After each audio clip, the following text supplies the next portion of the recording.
You're listening to the Joel Martin Mastery Podcast, home of the 2-hour deep dive interview with gold, platinum, and multi-platinum bands, including Stained, Blue Rodeo, The Arkells, Finger 11, Big Wreck, Moist, Bedouin Soundclash, I Mother Earth, Ill Scarlet, Neverending White Lights, Thornley, and many more. Please take a moment to subscribe to the podcast, as well as share, comment, and like. Now let's dive in to today's episode.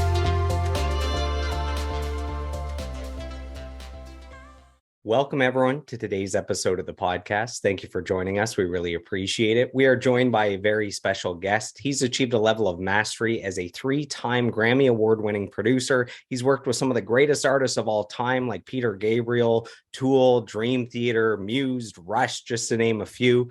So welcome to the podcast, David Bottrill. David, how are you? And how has 2023 been treating you so far, just a few months in? I'm great. Thanks for having me here, Joel. I'm having a great year so far. A couple of little projects and just enjoying. I'm actually enjoying the winter this year. I'm doing a little bit of skiing this year. Amazing. Are the winters a time where you normally it would be great to work on a project that's maybe in a warmer climate? You know, sometimes I try to schedule things into a bit more of a warmer climate for the winter, but you know what? I'm not a winter hater. I've spent time here and time away, and I don't mind either. I'm quite happy. I'm pretty flexible. So, you know, I like the sun, but I don't mind the winter. So we had you on the podcast about 9 or 10 months ago. We did a full 2-hour deep dive of your life, your career, your discography. So that was back in May of 2022, episode 58. That episode on 3 of the 4 streaming sites, so Google, Apple, and Spotify, was by far the most downloaded episode in the podcast history. So I'm really excited to have you back. I know our listeners really resonated with you and your message and your journey. And for people tuning in for the first time on this one, go back to episode 58 if you want the full deep dive, because we're going to do something different today. This is a part of a new series called My 5 Favorite Albums. And in your case, you're such a music lover, such a connoisseur of music, that we couldn't choose, say, 5 favorite albums. So we're going to do 5 albums that you love that have had a significant impact on your life. And I think before we dive into that, I feel like we have a little bit of catching up to do with the last 9 months. So we have our first fan question that helps to tie this all together. So we have a question from Paul Murphy, and he asks, what bands are you currently working with? And are there any future projects you're allowed to tell us about? So that allows you to dive into some of the artists you've been working with lately. So lately I've been working with this artist called Blackbird. She's from Mississauga in Toronto area. And she's a real amazing, sort of very powerful voice, powerful singer. And she does, she'd like to think of herself as a rocky singer, but she's more of a torch singer, like just this deep, deep emotion. And the songs she sings are really poignant from her life experience. So it's like, yeah, I guess, you know, maybe an Adele meets heavy metal, or but it's not really metal. I mean, it is quite rocky and classic in the sense of her writing has got really classic tinges to it. But her voice is amazing and her performance is really incredible. So I'm trying to develop her. I'm working at the moment with a guy called Ali Jaffrey.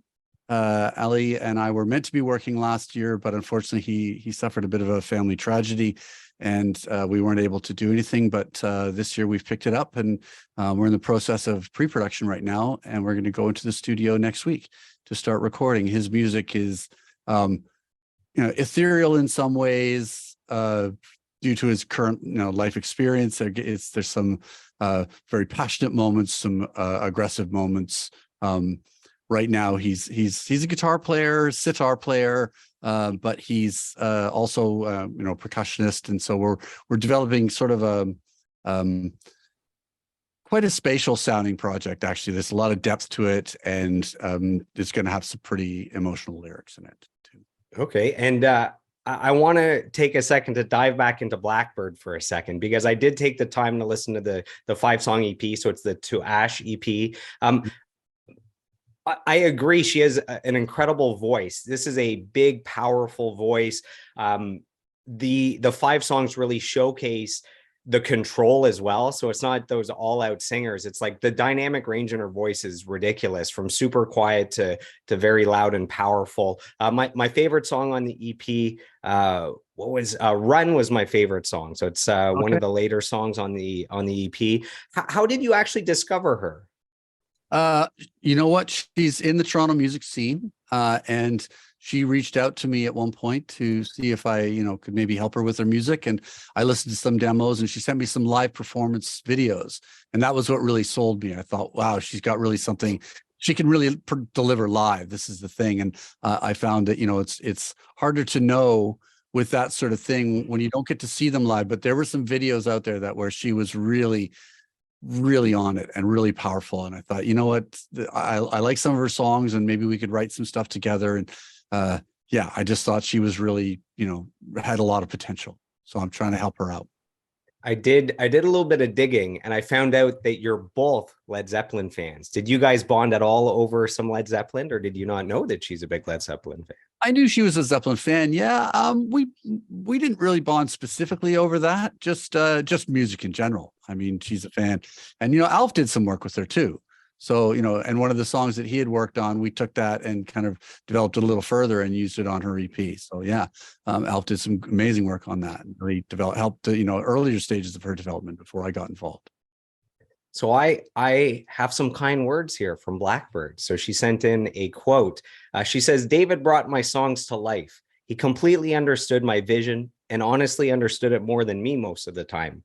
He's a kind soul who makes music for the right reasons and truly cares about the artists he works with. I'm so grateful to work with him and to learn from him. He is brilliant." That's from Blackbird. That's very kind of her to say. I hope we can do some more actually in the future. I'm really looking forward to doing some more work with her. So another artist that you've worked with is Crownlands. There's a huge buzz going on right now for them. They're fresh off of winning a Juno Award in 2021. And they have a new album that's coming out. I believe it's in March here, if I have it written down. Yeah, March 31st.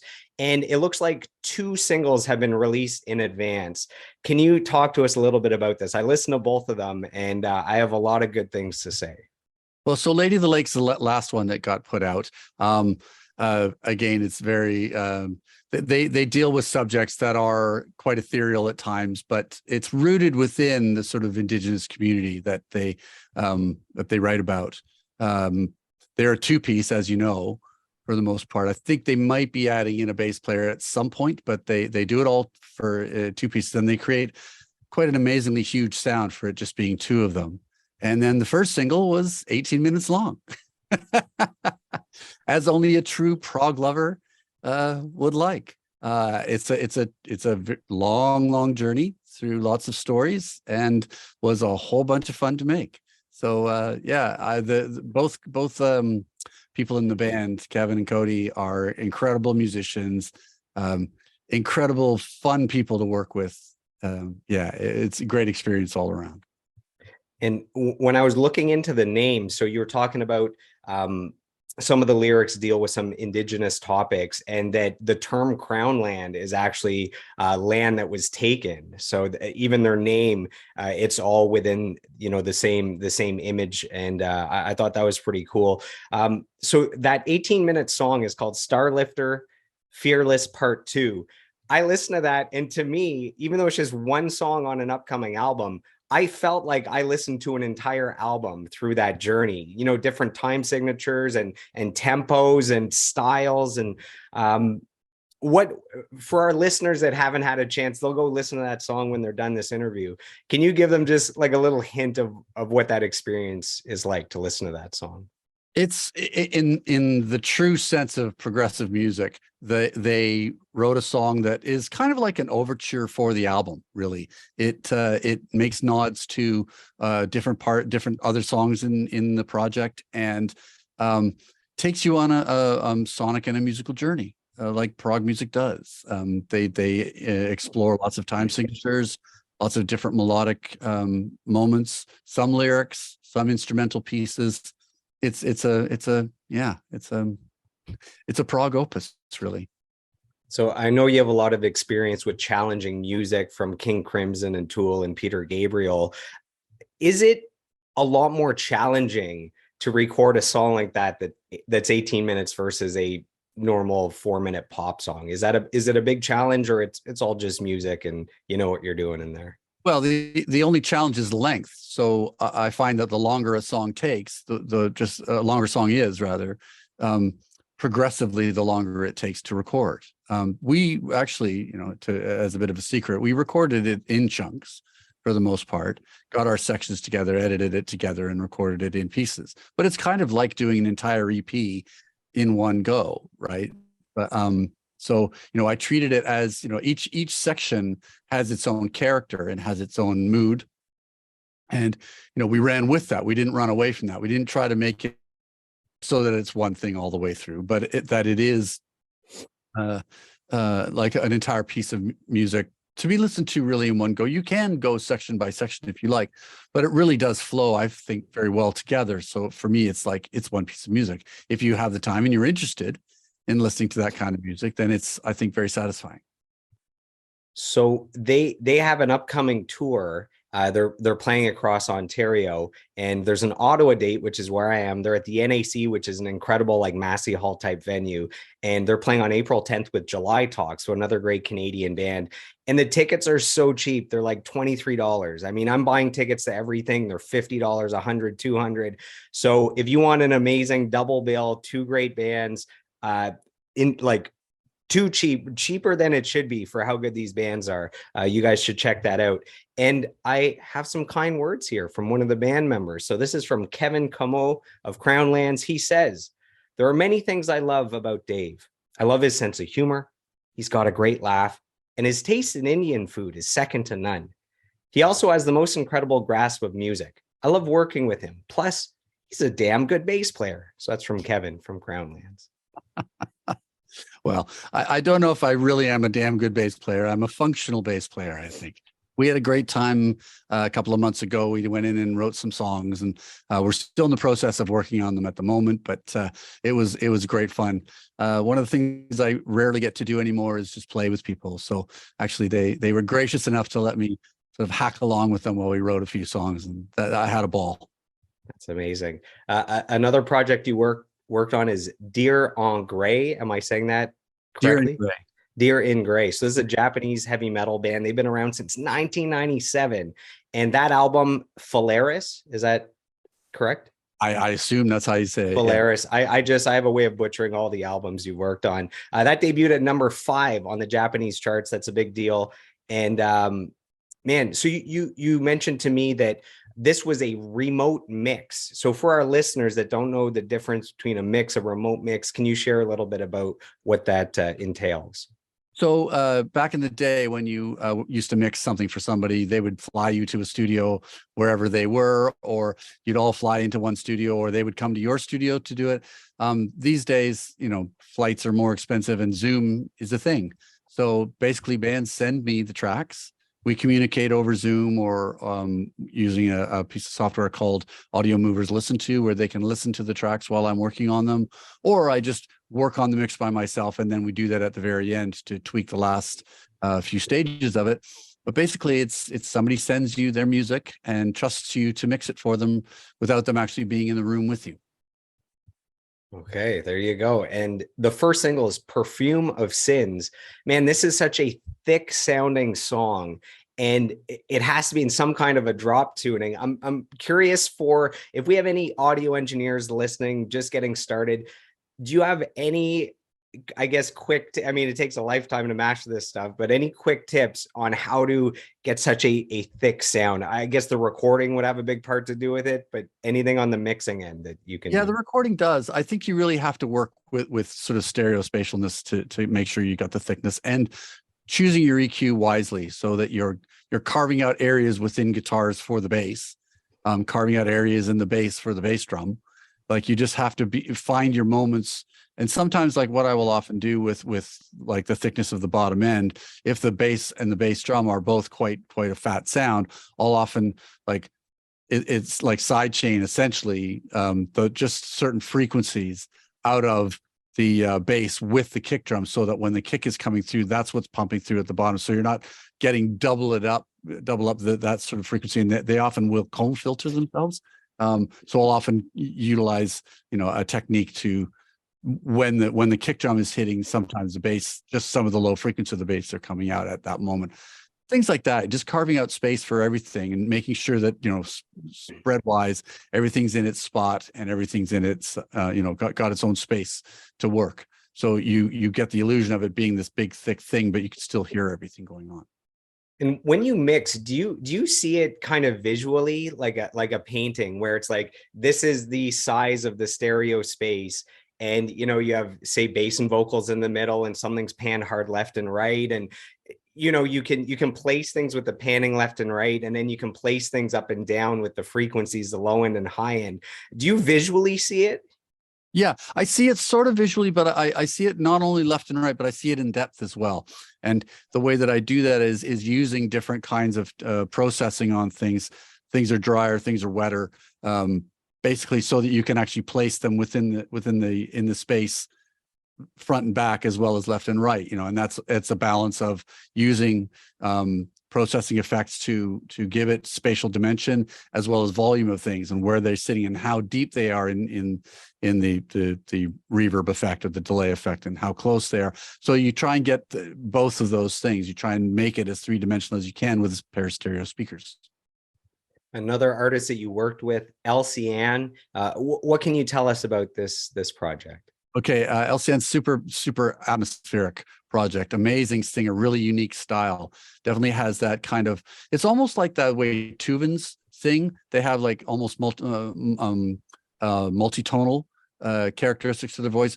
LCN doesn't necessarily have all of that, but she has that tone that she has. It's a real specific and identifiable tone to her voice. And again, the passion with which she sings in multiple languages.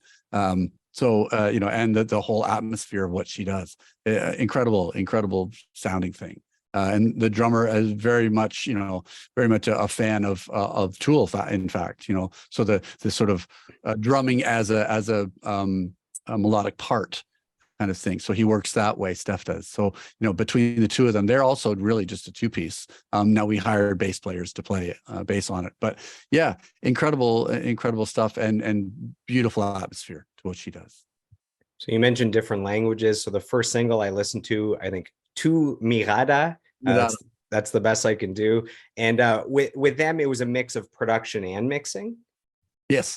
Yeah. We did some production. I went to Quebec to a couple studios, one of which was Pierre Marchand, his studio. Pierre Marchand, who did a lot of work with Sarah McLachlan over the years, was originally in a band called Luba from Montreal years and years ago, when I met him back then, actually, at Grant Avenue Studios many years ago. So we used his studio for some, and then a couple of other studios in Notre Dame de Grace. And and then brought it here. They did some more work there. I did some work here, and it was a collaborative, sort of distant project. LCN had to travel a lot down to South America for some personal reasons, so we were back and forth and doing lots of things. It took quite a while to do, but again, fantastic music, really beautiful. With that one too, that had to have that kind of dimension in it as well. And if you listen to it, the sort of it hopefully envelops you with the sound. That was the intention. They brought you over into La Belle Province. Did you? Was there any poutine over there? You can't not have. I'm not a huge poutine fan. I'm sorry to say, I'm a bad. How dare you, sir? I know. I always find that poutine seems like a better idea at the time than afterwards. Yeah, it's as soon as you're done, you regret it. But while it's happening, it's pretty spectacular. I don't mind stealing a bit off of one of my friends who's having it, but yeah, whole plate. Yeah, not so good. That's it's all Quebec has figured out the squeaky cheese curds, which makes all the difference. That's what they're famous for. So we have one more artist we'll dive into before your 5 albums. Reddy the Prince. So there's one song that I was able to listen to, Backslider, which was great. I believe that's the only song that's released off of the new album so far. Is that correct? Yeah, that's the first single off of it. Yeah. Okay, awesome. And you produced one song and then you mixed. That's right. The album. Okay. Yeah, so I mixed the album for him, and then the one song, it's not out yet, the one that I produced, but yeah, I mixed the rest of it. Again, great three-piece, power three-piece. Very exciting, pretty interesting, young guys, but very switched on. Good solid vocals, good power in what they do. Yeah, I went up to do some rehearsing with them at basically quite a ways north of Toronto in a container. They'd set up a container and built a little studio out of it, like a lot of people are doing with containers these days, getting used. It was great. It was a little thin, but I could see if you could knock a couple of them together, it'd be a great remote studio. You got to dream on a budget while you're paying your dues, I suppose. So they are also on tour. This is another amazing double bill. They're playing with Protest the Hero, who are incredible musicians. So this is April 18th in Ottawa, but they have dates all across Ontario and Canada. And I have some kind words from one of the members of Ready the Prince. This is from Steve. He says, Dave is an incredibly intuitive producer and mixer. He's very open-minded and did a great job of not trying to change who we were. Rather, he helped us showcase the best version of ourselves. He finds a great balance of being very detailed while also leaving room for spontaneity. My favorite thing about working with David is his energy and his passion for what he does. I enjoyed every minute of it. That's from Steve from Ready the Prince. Wow, that's great. Do you ever get any bad quotes? I would not share them, but no, they've all been good so far. Luckily, my guests are all pretty incredible, so I don't think there's any bad stuff, bad quotes going around. Good things to say. Good things to say. So, final thing before we dive into the 5 albums, we have a question sent in from a fan. This is from Trevor Tremblay, and his question has to do with an album you worked on in your discography. So he says, I Mother Earth, The Quicksilver Meat Dream is one of my favorite albums. Can you share any behind the scenes information about the recording of this masterpiece and being a production team with Jag? So that's from Trevor Tremblay. That was a really fun record to make. I wasn't living in Canada at the time, so I was staying down in a hotel on Jarvis Street and driving up to the studio. The studio was in basically a rehearsal studio here in Toronto called, at the time, it was just the Geary Street. I think now it's a rehearsal factory. I think, not sure what the company owns it now. Anyway, Jag just had one of the big rooms and he actually lived there. So he had that and then another room, and we would run cables into a smaller space for his amplifiers, but we would sing. Basically, it was in his living room. He'd set up a studio there. And, we did a lot of programming, a lot of things. He had his setup at the console. I had my setup over the side. He would do something and send it to me. I would do something and send it to him. And we'd get Bruce in to play bass, or, it was just, a lot of fun. I think we recorded the drums up at Phase 1 when Phase 1 was still going, and then took the rest of it up to his place in Geary Street. And yeah, pretty crazy. A lot of fun. A long time ago. I'm trying to remember some of the stories, but I just remember being really proud of it when I heard it on one of my playlists I had a few years later, just for the interesting sonics of some of the guitars and some of the programming and the drum sounds and programming sounds were kind of interesting. And I remember listening back and thinking, that was quite cool. So yeah, I like that one too. I remember the first song on the album was amazing. Like the sound of the first song. I forget the name of the song, but it was really heavy. It had a great sound. And my favorite song on that album is No Coma. That's I think that was the second single on the album. And it's one of the kind of softer songs, but for some reason that's always been my favorite I'm Mother Earth song, period. So some of the guitar sounds are really interesting because we did a combination of like this Naylor head and Buddha cabinets and some Marshall stuff, but some of the sounds, like the more gnarly sounds, were actually, do you remember that really early Line 6 software guitar plugin?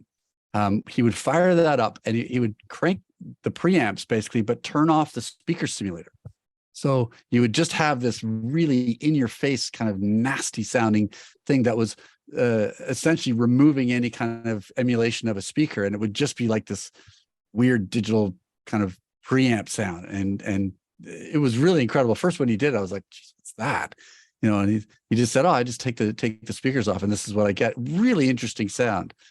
I always find that technology, it's almost better when you break it, when you use it in a way that it's not meant to be done, and you get something interesting out of it. Thinking outside of the box. Let's dive into those 5 albums. So again, normally it's the 5 favorite albums. In your case, these are favorites, but they're from profound times in your life that kind of shaped who you are as a person. So can we list off the 5 albums right up front so everyone knows what we're going to dive into, and then we'll go one by one? Do you want me to list them? Do you know them? I got a suggestion for you. So I think, have you ever heard of, well,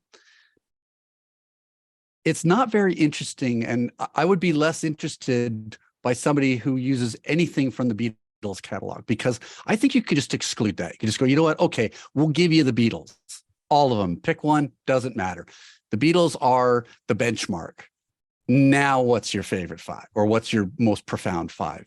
Because it just seems to me that, like, sure, we could all say Sgt. Pepper, or we could all say Rubber Soul, but it's like, what does that say? It's like, that just means you like the Beatles like everybody else. Like, that just means you like music, basically. That means you like music, and they kind of wrote the book. So it's kind of like, yeah, for me, it's like, once you exclude that, and I'd like a caveat of saying, sure, I love the Beatles. They're fantastic. They wrote the book.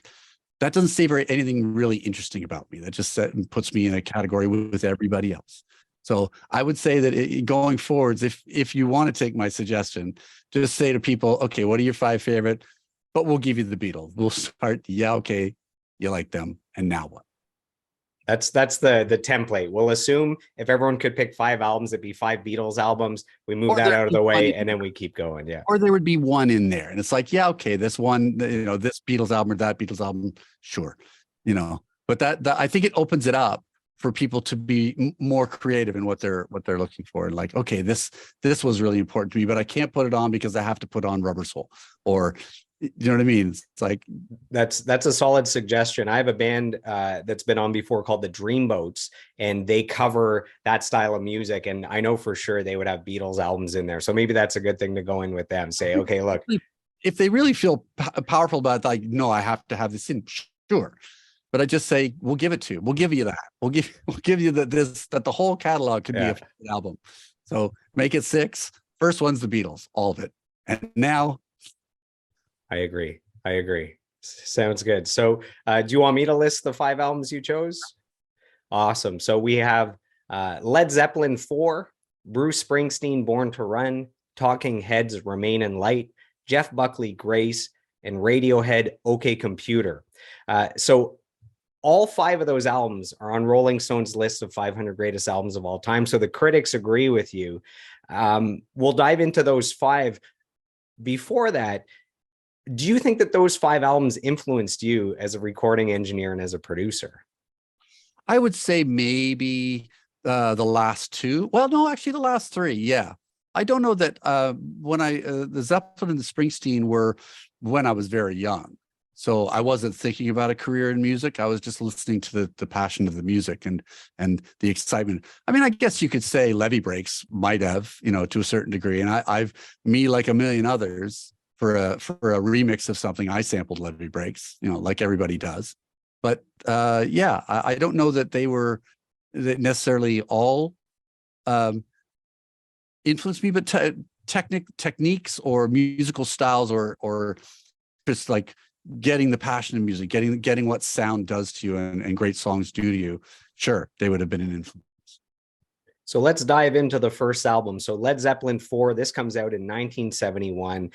Do you remember the first time you heard this album? Oh yeah, sure. Well, I had heard Stairway, of course, on the radio as a kid growing up in Southern Ontario in the 1970s. Stairway was the last song to every dance you ever went to, right? So you went to a dance, you knew the last song was Stairway. You tried to get a girl that you liked because it was long. You'd get to dance with her for a long time. There was always that sort of uncomfortable moment where it sort of picks up in tempo because you're in the middle of a slow dance, and do you then go fast or do you not? Anyway, I would just hang on to the girl and keep dancing. That's also a big commitment if you end up with the wrong person for 8 minutes. True. Very true. But yeah, so I had heard some, I delved into my brothers and my sisters' music catalogs as a younger kid, and just listened to whatever I could. My brother had, Sabbath records, and he had Zeppelin 2 and Zeppelin 3. He never had Zeppelin 1, but he had 2 and 3, and I listened to that. Anyway, I went out and I bought 4 records as the first 4 records I ever bought. And the first one was Zeppelin 4. This was all at the same time. I saved up my money, went down to the record store, got Zeppelin 4, got Fleetwood Mac Rumors, got Hotel California by the Eagles, and Joe's Garage by Frank Zappa. Only 4 of the greatest albums of all time. You had impeccable taste even back then. Well, I don't know that I did. I think there was less to choose from, right? There was just like rock was rock. It was, unless you were a pop fan. Well, the first, I think I told you this, the first 45 I ever bought was On Top of the World, right? By Carpenters. But I was pretty young when I got that, but then I got into the rock, and yeah, Zeppelin 4, I put that on. I was actually, my brother was traveling in Belgium at the time. So I'd taken over his room and his stereo. And I put it on, and I sat in his room and I listened to it, and it was just earth shattering, like just everything about it. So exciting. The drum sounds that, Headley Grange they got, and then Battle of Evermore, this atmospheric-y, like, what's a mandolin? Well, I don't know what a mandolin was, but this amazing sound. And Sandy Denny, right, who I didn't really know anything about because I wasn't from England at the time. I hadn't been to England, so all these things, it was just like, as a young kid, it blows your mind, right? What's wild is Sandy Denny. So that's the Battle of Evermore, I believe, and that's the only female vocal on a Led Zeppelin recording ever, period. Like, that's so historic right there. Now, Plant later on sang with, a bunch of people, so a bunch of females, Alison Krauss, most famously, Patty Griffin, right? So, he has done since, but yeah, that at the time for Led Zeppelin, that was it. She was a very famous English folk singer, Sandy Denny. She wasn't unknown. So they just announced the lineup for Blues Fest in Ottawa, and you have Robert Plant and Alison Krauss. They're playing, so I got my tickets. So I'm gonna see Robert Plant. I mean, that's amazing. That's gonna be life changing. You were talking about together. They definitely make incredible music. You were talking about the amazing drum sounds on the album, and you mentioned that When the Levee Breaks, that's one of the most sampled drums for 80s hip hop. I've over the years I've heard John Bonham's drum sound. I've heard it said that it sounds like a drum kit on top of a mountaintop being recorded. Have you ever heard that, or how would you describe his massive drum sound? I mean, it comes from the player, right? I actually spoke to John Paul Jones about this at one point. He would come down to Real World and work quite a lot. So, obviously we asked him, said, that drum sound and Levee Breaks, how'd you get that? And he said, basically, it's what the front hall of Headley Grange sounded like. 2 M88, Bayer Dynamic M88 microphones, one 10 feet away, one 20 feet away. That's just what it sounded like. There was no secret. It was just, there was a delay, there was the Benson that they used. That was the tape delay effect on it. But basically that's how he sounded when he played. It's just incredible. So you just mentioned that you have a history. You've spoken with John Paul Jones, and I remember in our last interview, you had a story about Jimmy Page and Robert Plant. You've essentially talked to all the living members of Led Zeppelin. How meaningful was that to you as one of your all-time favorite bands that you actually have been able to communicate with them? It was huge. So I told you this story last time, but I'll reiterate it again.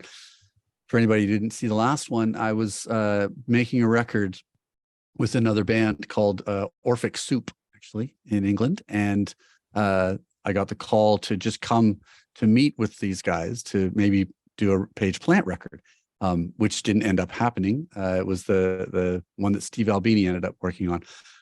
But there I was, this huge fan going into a management office where I sat on the edge of a couch that was bigger than my apartment at the time and played Tool for 2 guys from Led Zeppelin. And it was an absolute thrill, and I was shitting myself. to be honest. But they were very gracious. Were very complimentary about the work that I had done, and we tried to work something out. Schedule-wise, we couldn't, unfortunately, but they were great to meet, and it was a real honor, I felt, to be able to speak to some heroes of mine and potentially get a chance to work with them. When I shared that clip of you sharing the story of playing a Tool album for members of Led Zeppelin, the Tool fans went wild, that they said they would have given anything to be able to watch members of Led Zeppelin listening to Tool. So that was pretty cool. It was pretty interesting. I mean, Robert said the voice was very quiet. That was his take on it. But Jimmy said he loved the guitars. So, I lost on one and I won on the other. When I think of Led Zeppelin, I think of like the epitome of rock stars. It's like you had the crowd and then you had this band that was larger than life on stage. They played up that image. They basically created the image of rock star. And each of the four musicians individually are considered all-time greats at those instruments. This was like a super group from the start. Well, they were, at least Page and John Paul Jones were seasoned session musicians beforehand. They sort of left essentially what would be a first call job in London for doing all the sessions, and all their buddies thought they were nuts joining a stupid rock band when they could be making a good living being musicians, just on-call musicians in London. So and they managed to find the other two. And Bonham was an enigma, right? There was nobody like him. Nobody like him since. Right. He just had one of those, even John Paul Jones said, it's like, I played with the best. Like the feel is not so much like the sound is one thing, but the feel was what made it so good. And the feel between that rhythm section was incredible. And nobody's really matched it in that kind of avenue that we had, that sort of early 70s rock blues style, the kind of backbeat, the way that they would sit, in the pocket, in the groove. I mean, there are great musicians today, and I shouldn't take anything away from musicians of today, but there was something that they had that really was, pretty unique, at least at the time. And yeah, the fact that again, like any good band, the different musicians had different interests in music. They love the blues, obviously, but Plant loved North Moroccan African music, North African music, and the Jimmy and John Paul had this roots in folk music and skiffle music in England. So they brought different things to the group and created something completely unique out of it.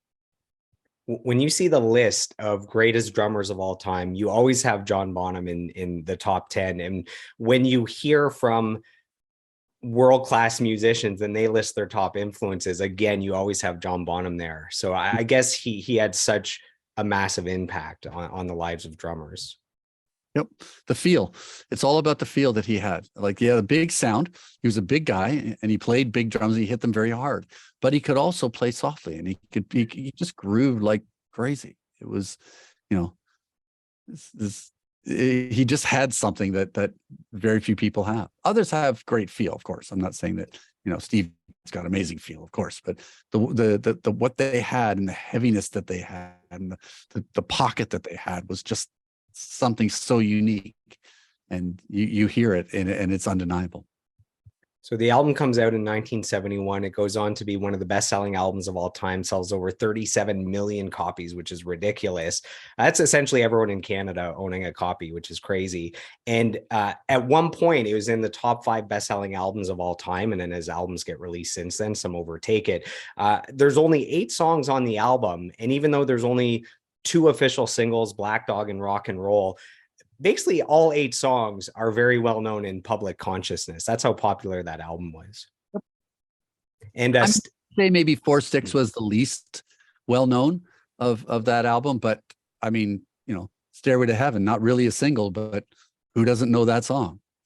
Apparently, it was getting airplay on FM stations, even though it wasn't a single, and it was super popular. And the band, for some reason, just always said, no, we don't want this as a single. They never latched onto that as wanting to push that. They didn't need to. That's a very good Done point. for them. Yeah, one thing that blows my mind is the final mix of the album. So the album as the world knows it was not the original mix. Apparently they it was mixed for 10 days, and then the band sat down and listened to it and they hated the mix. And then Page took it and remixed the album, which is the one that we know. So can you imagine a world where there's a different mix to that album? I mean, that's crazy. That blows my mind. It happens a lot. You'd be surprised. I mean, the Michael Jackson, I can't remember which song it was, but it was like um something off of Thriller. I think maybe the lead song. Anyway, there was a song that had 110 mixes, and they went back and listened. It's like, actually, mix 3. That's the one. Excuse me. So, it happens. I mean, when you mix something for a long period of time, you can lose your perspective on things. And sometimes you just need to change the scenery, do something quick, and off you go, So Stairway to Heaven, I mean, this is, one of the most famous songs of all time. This is one of the greatest guitar solos of all time. Every guitarist that's picked up a guitar has learned that song at some point. So with Jeff Beck passing away not that long ago, I found something that I wanted to share, is that Page played the guitar solo using a Fender Telecaster he received from Jeff Beck. So I thought that was pretty sweet. And apparently he recorded 3 solos. And then the one that we hear is it was his favorite of the 3 solos. He just riffed off 3 solos and they chose one of them. Mm-hmm. That's, it's that solo is absolutely iconic for sure. A lot of the great players, I mean, I do lots of guitar comping, of course, and solo comping over the years, but some of the great ones, they meditate on it, like Fripp would do.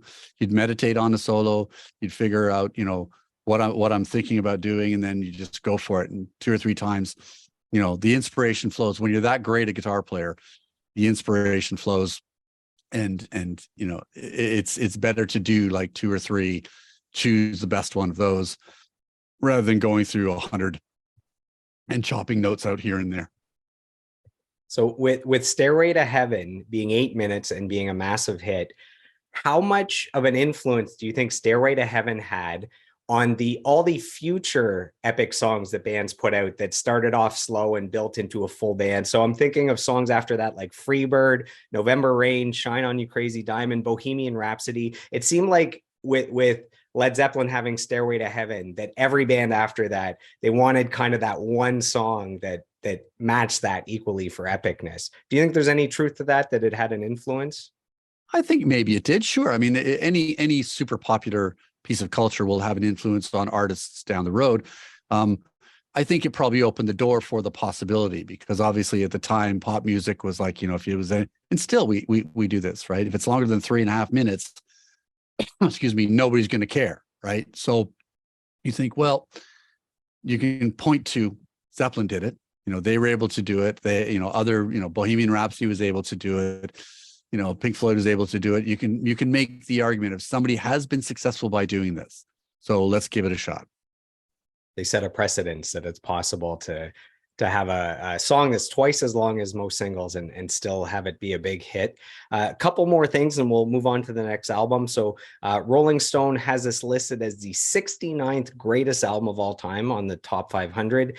And there's a retrospective review I thought you'd enjoy. So AllMusic credited the album for defining not only Led Zeppelin, but the sound and style of the 70s hard rock, while encompassing heavy metal, folk, pure rock and roll, and blues. So I thought you maybe would agree with that. They would dispute the heavy metal thing. They never viewed themselves as a heavy metal band at all. They were a blues band in their minds. Yeah, you hear that Led Zeppelin are part of the godfathers that started metal, and I checked to double check because a lot of people associate Black Sabbath as being the start of that. So I checked the dates. And 2 Black Sabbath albums were 1970, and then this was 1971. So apparently it's between those 2 bands that there was heavier popular music coming out that would be the start of heavy metal. I'd say between Tony Iommi and Jimmy, they kind of defined riff as a style of writing, right? Black Dog's great riff, right? Like they made riffs that were the foundations of what metal has become now. But I would say they would push back on the metal label. Yeah. I guess they were just a heavier blues band. Do you think they'd be okay with hard rock, or is that still a little too heavy than what Yes, they? I don't know. You'd have to ask them, but I know that I've heard Robert really push back on the metal thing. That makes sense. So I have one question sent in from a fan here. It's supposed to be a question. It ends up being a comment.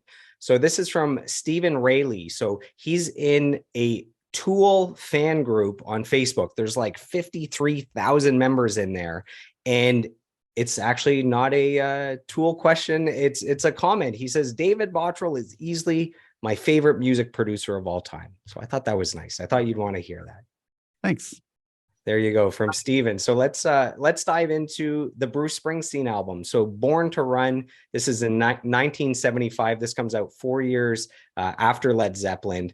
What's the story with this? Why is this so significant to you? Okay, so my sister and my brother were members of a ticket organization in Toronto called Cheap Thrills, which basically was kind of like season tickets for all the concerts that went on at Maple Leaf Gardens in Toronto. Maple Leaf Gardens was the old hockey arena that was replaced by the Scotiabank or Air Canada Centre, where the Maple Leafs played, and they would put concerts on.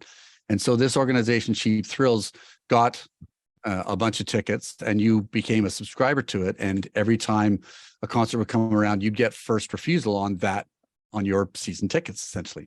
So my sister and my brother was there for a while, but my sister really held on to her membership. She would often say, I'm not going to this concert. Do you want to go? And so one time when Springsteen was coming around, my brother got these tickets, and he said, do you want to go? And I didn't know anything about Bruce Springsteen at the time. But I thought, yeah, I mean, I'll go with you. I want to go see a concert anytime, sure. And he took me. And it was one of those really life-changing moments. I'd never seen a concert. And it wasn't the full, they call it the concert bowl. So they actually sliced it in half, like sideways. So he played on one side of the arena and everybody sat on the other side and on the floor. Excuse me. He played for about 3 hours and 20 minutes, something along that line. I knew nothing about him, and I fell in love. It was incredible. Like just the performance, the power, the songs, unbelievable. So I ran out, and it was actually the Darkness on the Edge of Town tour. So I got that album and Born to Run at the same time and listened to it and went back. And Born to Run was just like, again, I had never heard music like it. Like things like, Night and Jungle Land and songs like that, Backstreets, that were just like, that he invoked this image of life in a world that I knew nothing about. And the descriptions were so vivid, and the pictures in my mind that came from listening to, again, another long song, Jungle Land, right? 9.5 minutes, something like that. Right. Again, I guess I'm drawn to these sort of epically long pieces of music, but it takes you on a journey. Right. It takes you on a journey. And then songs like Thunder Road and Born to Run, I mean, just rippers. Right. Undeniable. And just, yeah. And to this day, like, people go out and see him and he plays those songs, and it's unreal. And, I just found him as a performer and as a songwriter. I just loved it. And it didn't matter that, like, I wasn't particularly a saxophone lover or anything. And still, I'd say that, the saxophone the way he used saxophone in his music, you can get away with it very little for me in rock music with saxophone. I find that, Springsteen used it great. Obviously, Jerry Rafferty, that one, Baker Street song, incredible hook. Otherwise, it's hard to get away with it. It can be really cheesy. It was never cheesy in Springsteen music for me. And that album particularly is just something that yeah, again, it's the situation of seeing him live was really, I don't say this about a lot of situations, but it did change my life. It really opened my eyes to something new. I saw him just a few years ago at the Rogers Centre in Toronto. So 55,000 people, no opener. And like you said, where he went 3 hours and 20 minutes, I'm pretty sure he pushed 4 hours at this show, to the point where, normally there's like an 11 o'clock curfew and then they can get fines and stuff. Well, he's playing and the whole lights in the arena go on, basically being like, hey, we got to end this show. He keeps playing. And then you see hundreds of workers with their like orange vests on. They keep getting closer to the stage, wanting to start doing their job. And he went like another hour. He must have paid fines. It was unbelievable. And what you felt was that he was playing for the people. Like, we're not done here. This is our moment. I will deal with the repercussions. I am a man of the people. And I think that's where he got that reputation, is, the everyman, the boss, the hardworking, Yep. Yeah. I mean, you pay essentially overtime, like union rates, after a certain time, you're paying double time and a half. So you're paying overtime. Promoters don't like it because it just eats into the bottom line. But you're right. He loves to play for the people. He loves to play long sets. I'm listening to his book at the moment, actually, his biography that he wrote, and it's an audio book. Well, I got the audiobook version, and he reads it, which is fantastic. That's what you want. Yeah. He talks about playing, shows, all night long on New Year's Eve, playing all night long till the next morning. And him and his bands, like he just loves playing long shows. So it's great to go see him. They just announced an upcoming tour, right? They got a date in Toronto, they got a date in Ottawa, and apparently he's so popular. I don't know if this is true. I'd have to fact check, but apparently he's so popular that you can't just go and buy a ticket. It's a lottery system. So you go and you sign in, basically saying, I'm ready to buy a ticket. And then you're allotted like a lottery number, and some people get to buy and some don't. I mean, what can you do when you're that big, that you're playing the biggest stadium possible in the city, and there's still a lottery number? What's that? Play it twice. Yeah, maybe. I mean, some of these people do have 2 or 3 stadium shows in a row, the Ed Sheerans and the Taylor Swifts and the Shania Twains. So the album comes out, and this is his 3rd album. The first 2 albums, there was all this hype that he should be the next big thing, and they weren't big commercial breakthroughs. So critically, people loved it, but just didn't break through with the big singles. So with this album, he was given an enormous budget in a last-ditch effort to get that commercially viable hit. And it ends up going on to sell over 8 million copies globally. It was a massive hit. It established him as the superstar that he's been ever since then. I found out that Jimmy Iovine actually engineered and mixed this. That's is that early Jimmy Iovine then? Sure. He started out as an engineer in the studio. Yeah. That's so wild, the success he's gone on to have as an engineer and producer, but then also with, the stuff he's done with Apple and Beats by Dre and all those things. A businessman there, I would say. Much a businessman. Smart. I mean, incredibly smart person, right? Knows what people want at the right time, and did an amazing job on this record. And one thing that's different about this album is every song kind of has like a piano intro to it. Do you have any idea why they would do that? Instead of just starting every song, they kind of build into every song. I guess it's just the way he was writing at the time, right? That he liked the intro. He loved Roy's playing. Roy was a very flowery player, right? He's very lots of articulations and lots of movements in his fingers, lots of arpeggiated parts. And I guess he liked to hear that to get him into songs, at least on this record. There's a lot of pressure on him for this record, for sure. And even more so on Darkness on the Edge of Town, right? Because he'd come off of this for success. There's huge pressure for the next one. He felt more, I think, on that. I watched this documentary about the making of that album, and there was massive pressure for that to be successful as well. And it wasn't as successful, right? It was later on Born in the USA that he hit the heights again. That was big. But he did an album after that called Nebraska, which was beautiful. I don't know if you've ever heard it, but it's like basically like home demos, but incredible mood. Like I love that Nebraska record. It's really great. So according to Acclaimed Music, this is the 16th most celebrated album in popular music history. I don't know how they tally that. But again, Rolling Stone top 500 greatest albums of all time, number 18. So like this is getting to the very top of all time. And I have one review I think you'd like. So in a rave review for Rolling Stone, they wrote that Springsteen enhances romanticized American themes with his majestic sound, ideal style of rock and roll, evocative lyrics, and impassioned delivery that defines what is magnificent. defines what is a magnificent album.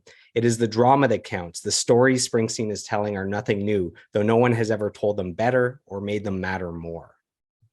Yeah. And another journalist said, I have seen the future of rock and roll, and it is Bruce Springsteen. I mean, what pressure that is. Yeah. So apparently that quote came before this album, and he went through some of the first two albums where he didn't get the breakthrough that the quote was, prophesizing, and that the label put a $250,000 marketing promo behind this album and use that quote. So that's where they tried to blow up that quote, that this guy says this is the future of rock and roll. And then it actually came to fruition on this one. And I've heard that Springsteen actually hates that quote, that it put way too much pressure on him at an early age. And it might have hurt more than it helped. They were young at the time, right? Like a lot of early musicians, like a lot of early rock and roll musicians, they're pretty young. Yeah. And he's a case where it was a label that believed in him, and they stuck with him despite two albums that didn't break through commercially.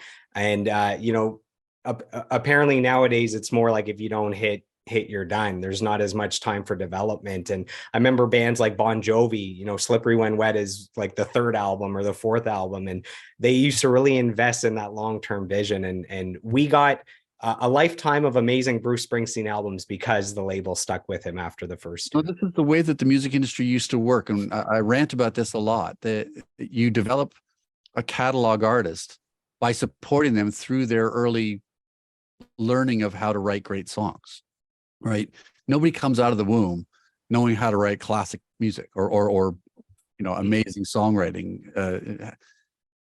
It takes time to hone a craft like anything. You're honing a craft, and to say, well, you got to make it on your first one, otherwise you never get another shot, is really destructive, I find, and especially to an artist. And then you don't develop what I like to call a catalog artist, right? With somebody that they make fans along the way, and they work it live as well, but they write album after album, they get better and better until one, like Born to Run, or in Springsteen's case, his biggest one was Born in the USA. But you get to a point where you hit your stride, and then you develop a fan base that is going to buy your albums and listen to your music for a lifetime, right? And those things tended to fund the newer projects, where you would again sit with the band for 2, 3, maybe 4 records before they broke through, and the cycle went that way. Now it's down to the American Idol model of like, well, got to do it on your first one or bye. And that's really sad, because I don't know what are we missing? What are we not getting from some artists who had some early stuff that maybe wasn't quite as successful, but had promise? Yeah, I hear it takes on average like 5 years for a band to hit their prime, or to really figure out who they are and what they do. So, all the bands that get signed after their first year or second year, it's like that first album they haven't quite peaked yet. So it's tough to, that's the benchmark of whether they're successful or not, or they get dropped, or they, get a second album. That's tough. Plus, when you're young and you're writing your first set of songs, you've had your whole life and whole life experience to write that first set of songs. And sometimes it's really good and sometimes it's really successful. Well, then you're asked to do another one within another 8 months. So it's like trying to get the material and trying to get the, like maybe you've got a better songwriting craft, but have the experience of, subject matter to write about. You have to turn around very, very quickly. It's quite difficult for a young artist. It's also tough that, after, you have a lifetime of experience to write the first album. And then if you have, say, 8 months for the next one, it's like, well, for the 8 months since the first album, you've just been touring and playing shows. So it's like, you're not really getting any new experience there to talk about. That's why on second and third albums, there's a lot of road songs, a lot of songs about being on the road. So I have one fan question, and then we'll jump into the third album. So this comes from a band, actually, a band called Further the Lion. Their question is, what is your favorite Canadian band? Ah, interesting. That's hard to We're asking the tough questions here. You could say a top few if you want. I think I've met one of the guys from Further the Lion. I think I think I was at sadly a funeral or celebration of life of a friend of mine, And I think he was working at the place, and he approached me at some point. I tried to find their website. I couldn't find it, actually. Funny. I'll have another look. But so the Canadian band, well, I guess I'd have to say Rush probably as my favorite Canadian band. I thought that might be it. Long term. Yeah. I mean, there are so many, obviously Joni Mitchell, Neil Young as solo artists. It's putting me on the spot, but I guess I'd have to say Rush without any length of time to think about it. So the next album that we have on the list, the Talking Heads' Remain in Light from 1980. What's awesome is I've had 2 guests on so far that have shared their 5 favorite albums. And one of the other guests, our mutual friend, Alpha Annabellini of Envy of None, he also chose a Talking Heads album. So they're popping up 2 out of 3 here. So they apparently they had a massive influence on music, and they changed the game. So what can you tell us about this album? Interesting. Well, so when I was in school still, and I was sort of rock music fan and everything, and I'd heard some Talking Heads before, and it was cool and everything, and then I heard this album, and it was like, it was one of those records. It's like, well, this isn't like nothing I've ever heard. And to be honest, I didn't get it at the beginning. It was like, well, what's this? Where's the heavy guitars? Where's the thing? What I found out later on is that they were kind of trying to play funk, but getting it wrong.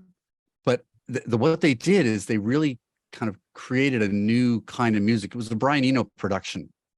And of course, he was a big influence when I started at Grand Avenue Studios, and he was there.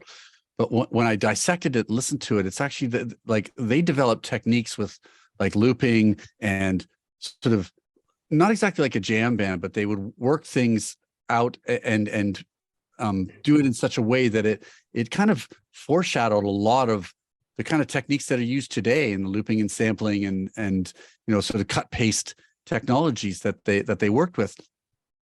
It was so interesting. And his style of singing, obviously people love it or hate it. It's one of those things. It's, quite angular singing, but always interesting subject matter. Once in a lifetime, incredible song, incredible,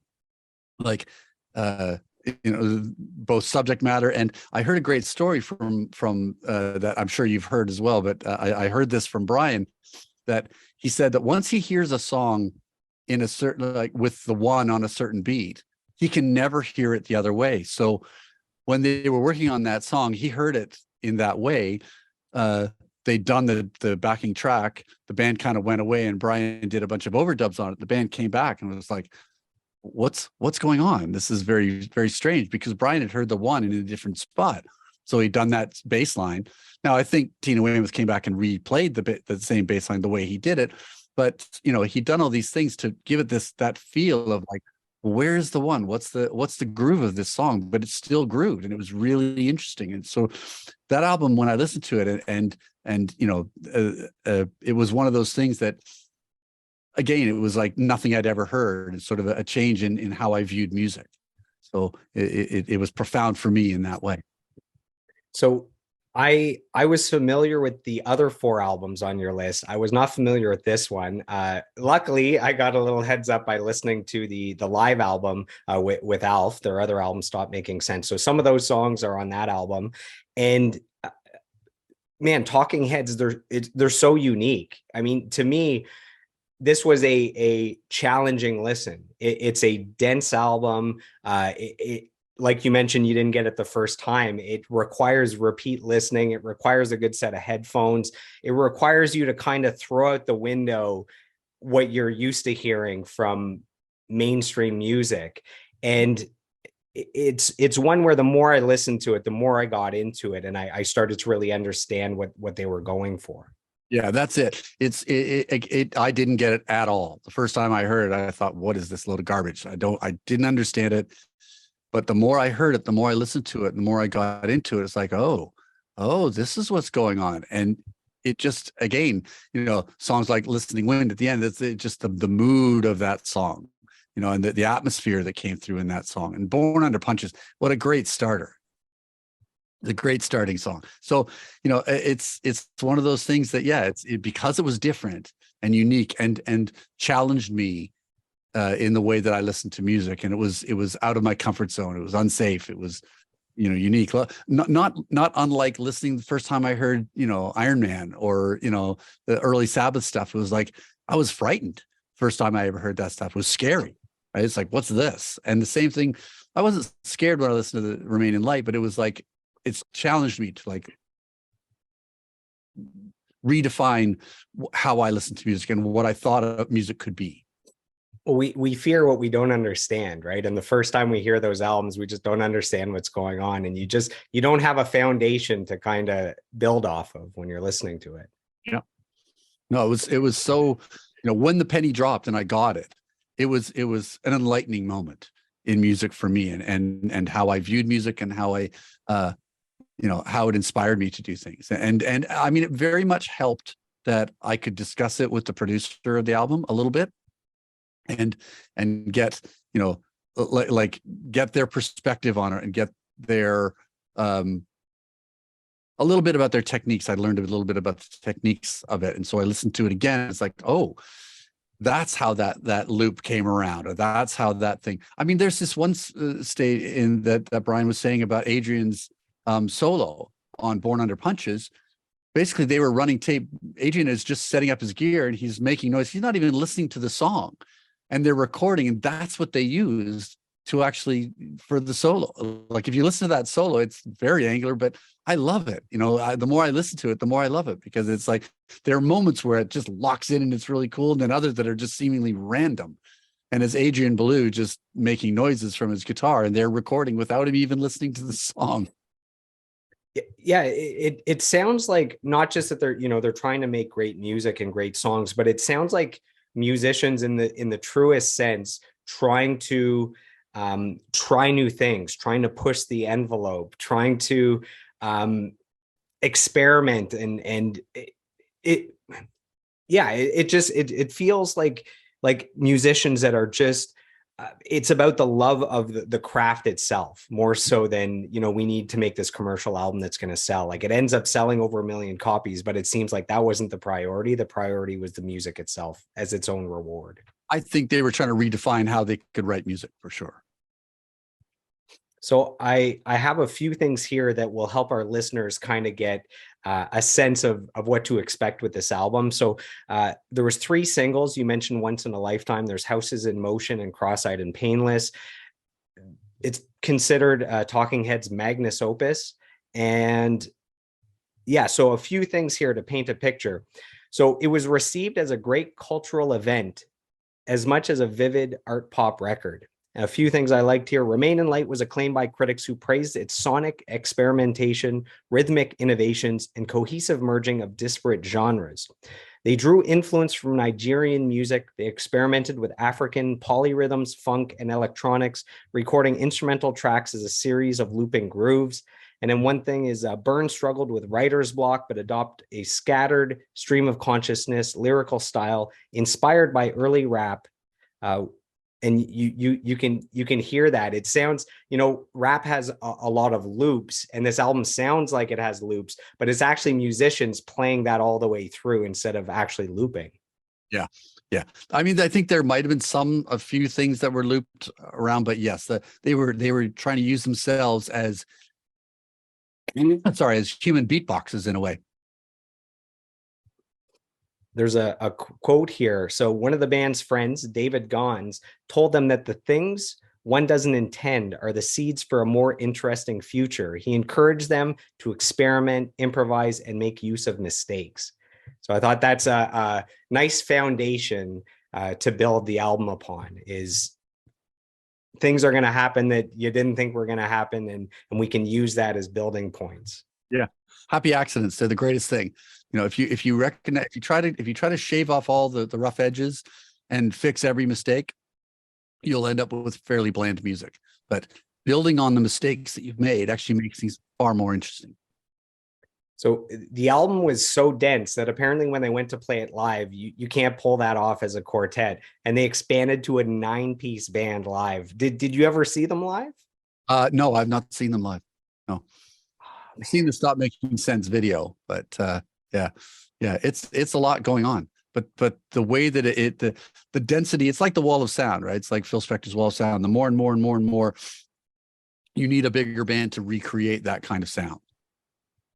And did you also love that live album, Stop Making Sense, like Alf loved it? I liked it. It wasn't my favorite musical project of theirs. No. Okay. I have a quote. This is to do with Radiohead, who are influenced by that album. So Radiohead credited Remain in Light as a major influence on their 2000 album Kid A.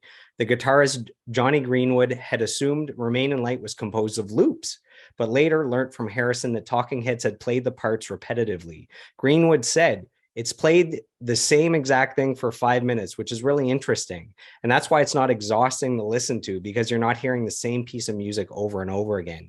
You're hearing it slightly different every time. There's a lesson there. So that influenced future Radiohead music. Yep. Well, we'll talk about Radiohead in a bit. We will. You're seeing, you know, the albums for you, they start in 1971 and 75 and 80, and you're seeing the influences of some of them on the ones that are coming later on. One point is, so now as we finish the third album we're talking about, all three of those first albums, the first three albums, they all have just 8 songs on them. David, was that the sweet spot? 8 songs, all killer, no filler. What do you think? I tend to like shorter albums.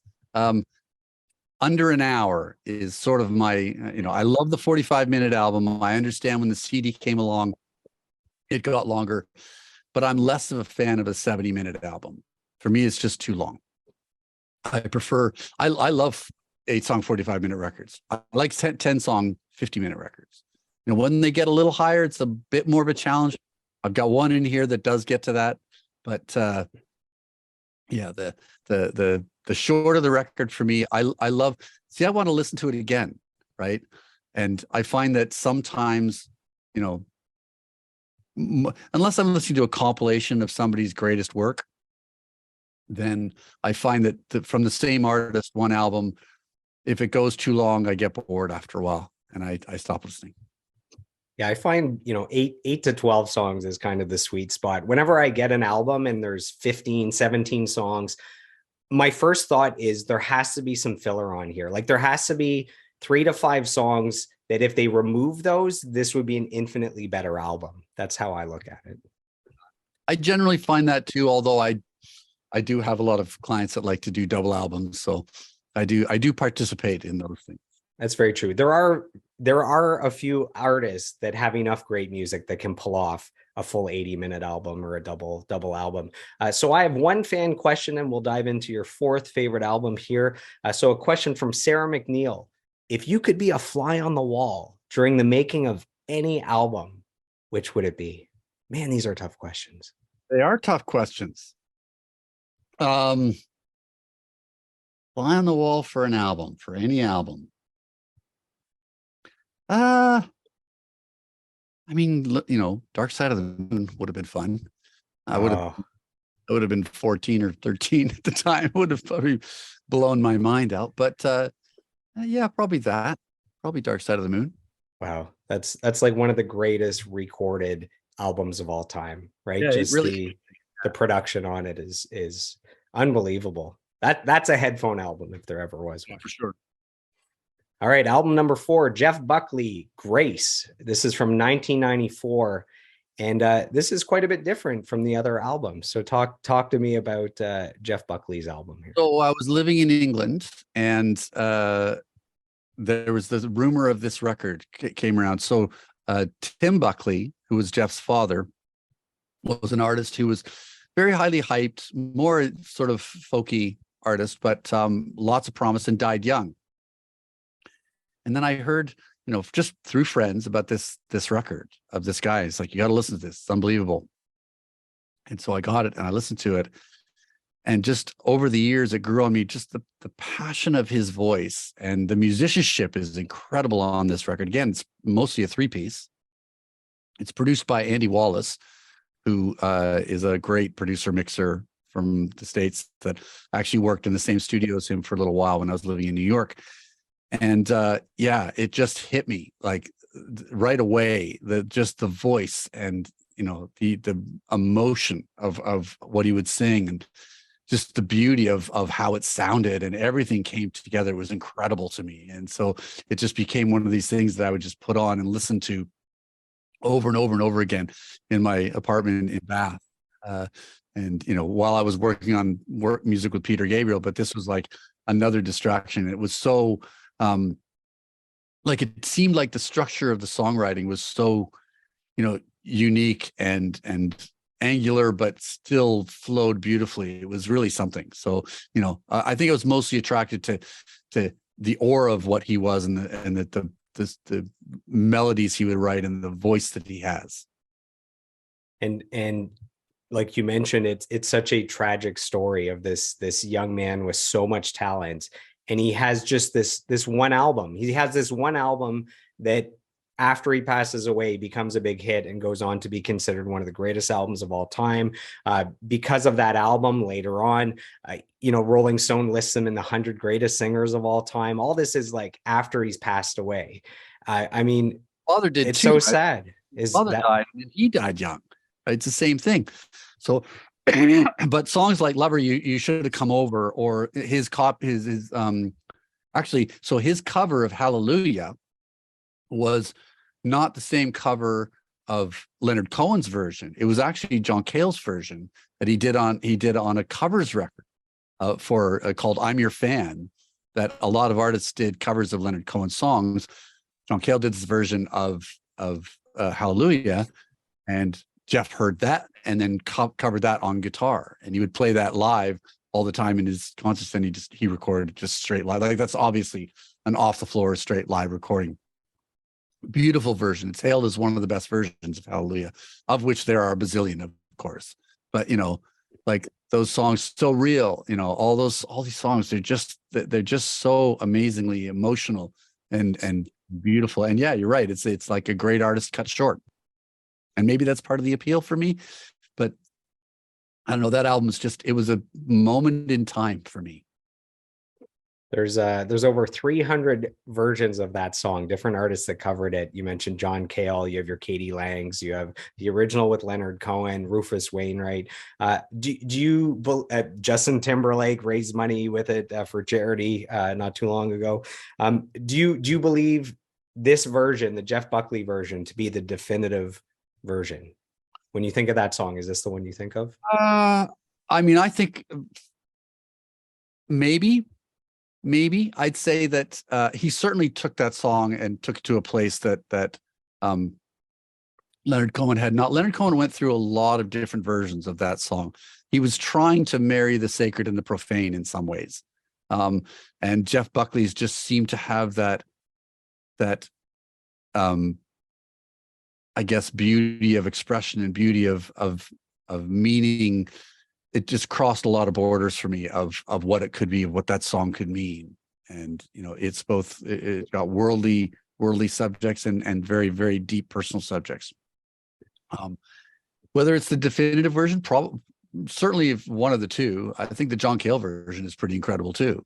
If you've ever Katie Lang one was a big hit also. Lang one it's awesome because she's a powerhouse of a vocalist, no question. But it's her version for me. It's beautiful. It's a little more bombastic for me, and there's a frailty to the one that Jeff Buckley does that I love. It's very surprising that the original version from Leonard Cohen on his album didn't really do that much. Like you mentioned, it wasn't until 1991 when John Cale covered it that people started to know it. And then 94 with Jeff Buckley, and later on it grew. And when Leonard Cohen passes away, it starts to chart like it's a legit hit again. It's so funny how the song was there from the start with Leonard Cohen, and it kind of just disappears in time without other people covering it. You know, it's the same for me as "Hurt." You know, that song, that Nine Inch Nails and Johnny Cash. Yeah. That Johnny Cash covered. It's like Johnny Cash owns that song now. It's an unbelievable version of that song. I like the Nine Inch Nails one too, but Johnny Cash is just like, holy smoke, how it just takes on such a different meaning. when Johnny Cash sings it. It's incredible, And in the same way that, when Leonard Cohen sang his first one, a lot of the verses were different. He went through hundreds of verses before settling on, and he settled on the other ones before this one. These were different ones. So yeah, I just find that Jeff Buckley's version of Hallelujah has all the elements of, the frailty, and the guitar sounds amazing, right? The guitar and the playing is beautiful. It's heartbreaking. Yeah, with the Johnny Cash version, it's someone that's older. It sounds like they're getting close to the end. So you have kind of this old man's voice, and the lyrics just sounds like someone thinking back on their life, and it was just all congruent. The performance, the lyrics, the song, the recording. Rick Rubin keeping it like very sparse, letting the vocals do the work.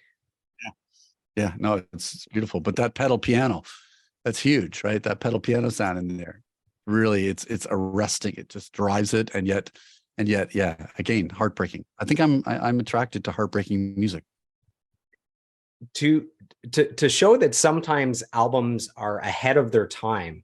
When this album from Jeff Buckley comes out in '94, the album had poor sales and received mixed reviews. However, in recent years, it has dramatically risen in critical reputation and has gone on to sell over 3.5 million copies. So again, it's like the album, the music, the artist, none of that has changed over time. It's everyone else that changed around it. Music is such a strange thing, And, critics are not always right. Right. I find that music, any culture that you consume, it's purely objective. Whether you like it or not is purely subjective. It's just you may listen to critics that share the same taste as you to get an idea, but it's never 100%. So I think, with the critical listening to any or critical consuming of any piece of culture, you should trust your own tastes and like what you like and be unashamed about it. You mentioned earlier Andy Wallace. He produced this. I'm more familiar with him. He's gone on to focus mostly on mixing. He's one of the biggest mixing engineers on the planet. I was surprised. I guess I didn't know that he did some amazing albums as a producer. What's that? He did Blind Melon. Okay, the one with No Rain. Is it with the B on it? No, the Soup. Okay. Yeah. Alphabet Soup, I think, or what's called, the Blind Melon. I can't remember. Anyway, yeah, he was producer as well. Yeah, I just remember a period of time where any big rock song that came out or big rock album, you would look and it was either mixed by Andy Wallace or mixed by Chris Lord-Alge.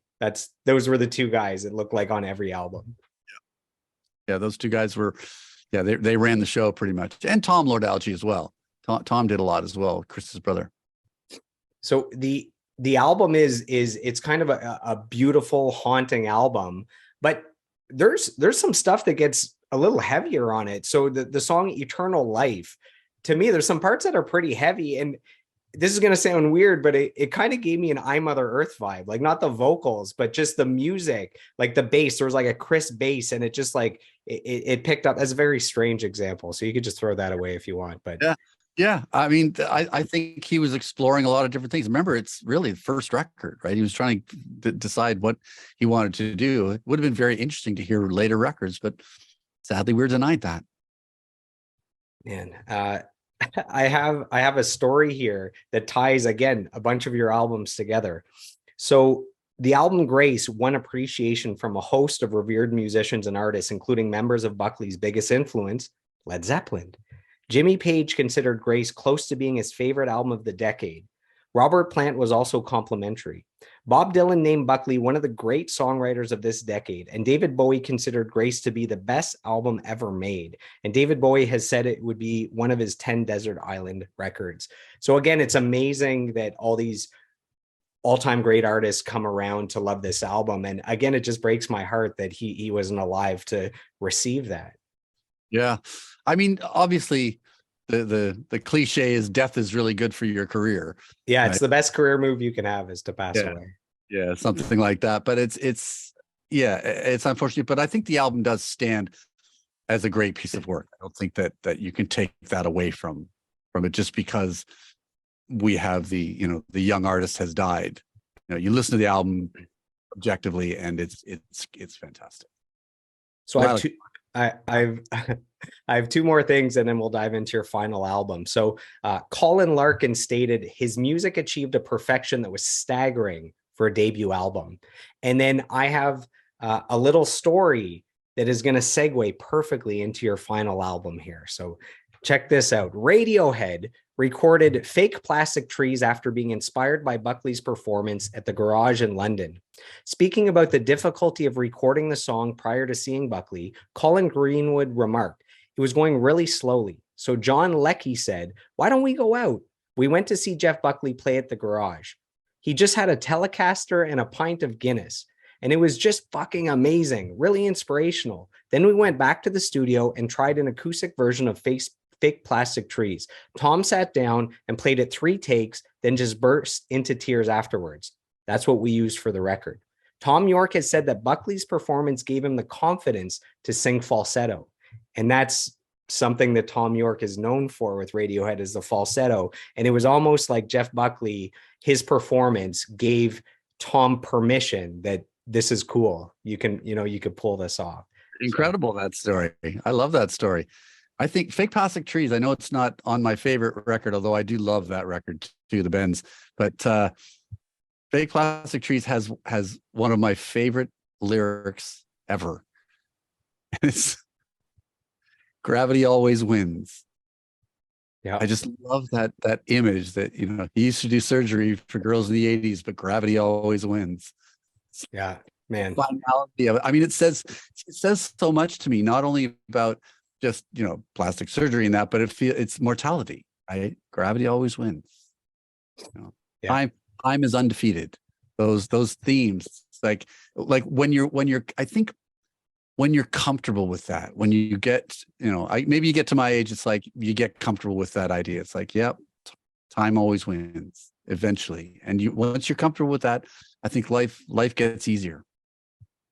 And I think, just like you mentioned the Beatles, that you could have your 5 favorite albums, all Beatles albums. I think with Radiohead, you could put, there's 3, 4, 5 all-time great Radiohead albums. So your choice for the 5th album is Radiohead, OK Computer. This comes out in 1997. This is one of my favorite albums of all time. So I was excited to see this on the list. It allowed me to dive a little deeper into it, give it another listen. How does this come into your life in 1997? So I'm in Los Angeles. I'm doing rock records, metal records there. And I'm getting pretty disillusioned about, what's going on radio and what's going on, musically in the world, the expectations of artists. And then Paranoid Android comes on the radio. And I know the guy who kind of championed it at Capitol, a guy called Perry Watts Russell, who was the president of Capitol at the time. And I know that he saw it as a challenging record, but he was determined to bring that record to the world, and they financed that a lot. They put a lot behind that album because the people believed in it, even though it's not a standard single. Like you hear Paranoid Android, it's not long particularly. It's only 4.5 or so minutes long, but it's not a standard song structure from a pop standpoint. And when it came on and it was successful, I was over the moon, because I thought, great, this is going to open the door to creative artists to be able to write in the way that speaks to them. And it doesn't have to be verse, bridge, chorus. It can be something different. It was amazing. And I loved that song. And it was so, I don't know, it was just so optimistic for me at that point of where music was going to go. And so I listened to that record. And then when I finished in LA and I went up to the cottage and I listened over and over and over again, and it's just like, when you get to things like No Surprises, right? That song is beautiful. And again, heartbreaking, because lyrically it's like, don't go out of your comfort zone. Nope, but do, right? Like that whole thing is like, get me out of here at the end, get me out of here. It's so great. Let Down, Karma Police, right? Karma Police is just, again, one of those songs that's like, it speaks so much. And I won't say that, I won't pretend like I'm an outsider or like I'm misunderstood, teenager, but it spoke to people who were non-conventional. And I love that about it. And I love that, and for somebody to be able to be really successful with something that spoke to the unconventional, to the the outcast or the misunderstood. I love that. Were you already a fan of their album The Bends before this, or was it once you got into this that you went No, no, back to The no. Bends? I knew the Bends from before when in England. I had the Bends in England. Oh, it was a great album too. I love that album. But this one just took that step for me that it was like, okay, this is like the Bends was great. It's a great bunch of songs. And I even love Creep. I think Creep's a great song. And I think the Creep, like Radiohead, I use them as an example with young bands that I work with when I say, when you want to writing music, you want to be creative, you want to be really out there and experimental, that's great. But sometimes you do need a Creep as well. And there would be Radiohead as they are without Creep to kind of get them going. So you need some things to open the doors, and then you can go on to create something like OK Computer. So apparently 80% of the album was recorded live off the floor. Knowing that, do you think you can hear that in the album, that it's Oh yeah, open? like when you hear the two guitars left and right, you can hear them, and the stuff that they've done for sure. It feels very live. Feels very live, but also, I mean, they took the mixes and the way that they mix it and process the sounds. Some of those drum sounds, they're super distant and heavily distorted and stuff like that. But that's in processing. Maybe they record it like that as well, but like it just has. Again, it's one of those albums that has a specific sound to it. All the albums that I think that I've picked, they have a very defined sound that runs through the whole album. That's just has, everything's got a mood, everything's got a color and a taste to it, and they're strong and defined and powerful.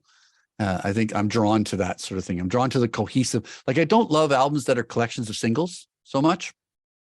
They feel that like there's a technique or a style, and it still is a little bit to this day, where you have an album that's made by 4 or 5 different producers. They do a couple songs, somebody does a couple songs, and there might be a collection of good songs, but they're not an album.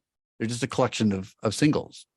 And I love an album that has a journey and a taste and an atmosphere and a color to it that is unique and cohesive.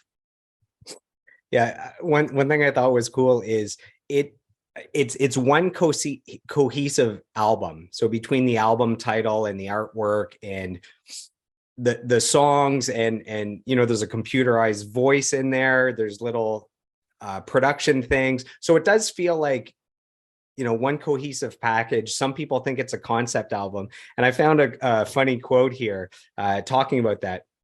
So the title OK Computer. The title OK Computer is taken from the 1978 Hitchhiker's Guide to the Galaxy radio series, in which the character Zaphod Beeblebrox speaks the phrase, "OK Computer, I want full manual control now." Other titles considered were Ones and Zeros, in reference to the binary numeral system, and Your Home May Be at Risk If You Do Not Keep Up Payments. So I thought those were funny. And there was also a comment from Johnny Greenwood. He says, "I think one album title and one computer voice does not make a concept album. That's a bit of a red herring." So him talking about whether it's a concept album or not. Yeah, I never felt that it was a concept album particularly. I just felt that it was a great collection of songs that takes you on a journey. I mean, I like the Fitter Happier song. It's fun. It's funny how nowadays we have chatbot or Chat GPT, and we have AI bots that talk to us all the time. So, and deep fakes and stuff like that. So this was the sort of early version of it. That was obviously, a computer phonics program doing it in the very early stages. So, but prescient too, very prescient. And Hitchhiker's Guide to the Galaxy is one of my favorite sort of comedy book series. I've read all of the 6 of the trilogy. That's awesome. And to touch on what you just said, the album's lyrics depict a world fraught with rampant consumerism, social alienation, emotional isolation, and political malaise. In this capacity, OK Computer has been said to have prophetic insight into the mood of the 21st century life. So that was in 97. The big computer revolution comes a little later. It seems like they're kind of they could see into the future there. Well, I mean, I think artists are often quite prophetic in where they see things going. And, in the music industry, particularly, computers were mainstays, right? We had them in consoles, we had them as early Apple Macs, to write with. So I think the computer revolution happened in the music industry before it really happened everywhere else. Yeah, we had the Pro Tools revolution at one point, which changed things up. Gave back in the Led Zeppelin days, it's like you had to go into a big studio. It was expensive. It felt like only a select group were able to make music. And Well, although Led Zeppelin 4 was remote, most of it, a lot of it was done in Headley Grange with a mobile truck. Right. So they weren't in a big studio, but you did have to rent a big space and all the equipment to do it, which is a lot more than it is nowadays. You mentioned one person at the label that thought, it was a challenging album to market. Some other people at the label thought it was uncommercial, difficult to market, like you mentioned. Someone at the label even thought it would be commercial suicide, but it goes on to sell 7.8 million albums. It brought Radiohead to, the mainstream, becoming one of the biggest bands in the world, one of the biggest touring acts, and they've been that big ever since. When I wasn't even old enough to drink yet. I think I was about 17, and I was able to see Radiohead live in Montreal. This is around the Hail to the Thief album. And there was 60,000 people for one band. Normally it's like you go to a festival, and if there's 12 big bands together, they can pull 60,000. This is just one band, 60,000 people. I would say it's in the top 3 live shows I've ever seen, and probably the number one greatest light show I've ever seen. It was like mesmerizing as far as a light show. Have you ever seen them live? Were you able to catch them live at all? I've seen them a couple of times live. One of my favorites was actually for that record. They played a TV show called what was it, Jules Holland, Late Night with Jules Holland or something like that, in the BBC studios. And my friend of mine at the time worked at the BBC, and she got me tickets. And the bill was Foo Fighters. Was it Foo Fighters, Radiohead? There was like a sort of soul band from South London, Katie Lang, and even just those 3 is pretty amazing. Yeah, but there was one more, and it was produced. Anyway, great bill. I've forgotten now what it was, but Radiohead played songs from OK Computer. It was incredible. And it was the sound in the studio was terrible because it was for TV. So it was just you could hear stage sound, and then there's a little PA for voices and stuff. The sound was not great, but the performance was amazing. So that album went on to get nominated for 2 Grammy Awards. So overall album of the year, which is the big one. And it won for best alternative music album. This is at the 98 Grammys. Something I thought you would like to do with production. So the band used unconventional production techniques, including natural reverb through recording on a staircase, and they had no audio separation. Yeah. So in that time period, we were all experimenting with sort of open control rooms and, bands playing in, a lot of the stuff I would do with Peter and his band was all in the same room, without very little separation. You might put some amplifiers in booths and stuff like that, but yeah, you just, you can do it with baffles and close miking and stuff like that. They recorded the OK Computer, a lot of it at Jane Seymour's manor house just outside of Bath, actually. Okay. And apparently most of Tom York's vocals were done on the first take. And he said that if he had gone back and done more and more and more, that you're always trying to chase kind of the first few natural takes. And, maybe there's kind of the joke that sometimes you can't quite understand all of the lyrics, like the pronunciation. And maybe that's a part of it where it came out this way, and maybe he could re-record it and lyrics would be more clear, but you're losing that heart and that original performance. Yeah. The kind of singer that he is, it very much is that he needs to do it like in one go and spew out the emotion, and you take what you get. I mean, he's a great singer. You hear flaws in it. I hear flaws in it, but as a producer, I think, would I change that? I'd hope that I wouldn't, because the emotion is right. So I have three things from critics about this album. I have one final fan question, and then we'll wrap up. So critics described it as a landmark release of far-reaching impact and importance. Tim Footman said, not since 1967, with the release of Sgt. Pepper's Lonely Hearts Club Band, had so many major critics agreed immediately, not only on an album's merits, but on its long-term significance and its ability to encapsulate a particular point in history. Rolling Stone had it at number 42 on the list of 500 greatest albums of all time.